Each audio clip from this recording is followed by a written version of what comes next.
देखो सोहर की फरमाइश आ गई है। नगबूत गिरा के मारबो करी। अरे धूम मच देखा घरी अंगनेवा, ए धूम मच देखा घरी अंगनेवा, ललेना के आए से। धूम मच देखा घरी अंगनेवा, ललेना के आए से।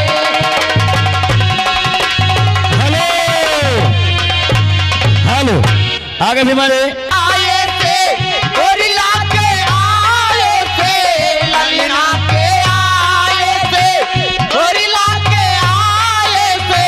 धूम नाच देखा घरिया गाने, ललना के आए थे।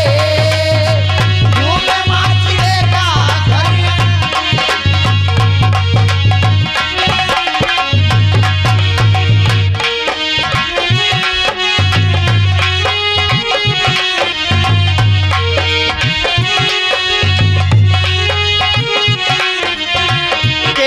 लूटावे गोइया अनधानी सोनावा हो, के तब लूटावे गोइया अनधानी सोनावा हो, के ता लूटावे गोइया। के तब लूटावे गोइया अनधानी सोनावा हो, के तब लूटावे हीरा मोतिया। के तब लूटावे हीरा मोतिया, ललना के आए से। हेलो ओके आगे भी हमारे सोनू बीडीसी बाबू, आगे हमारे बीडीसी भैया।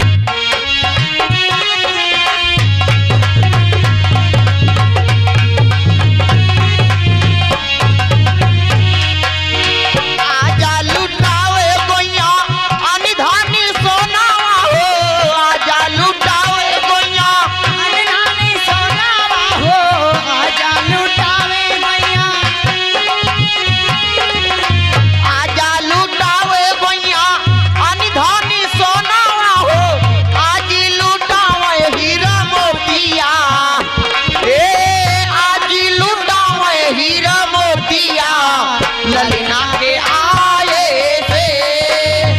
आज लुटावे हीरा मोतिया, ललना के आए।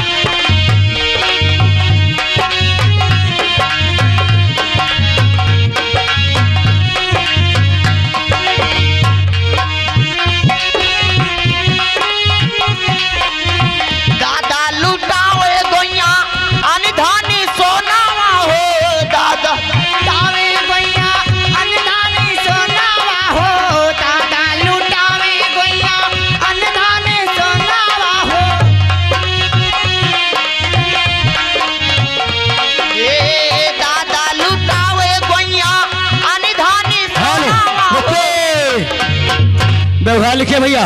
आगे भी हमारे बाके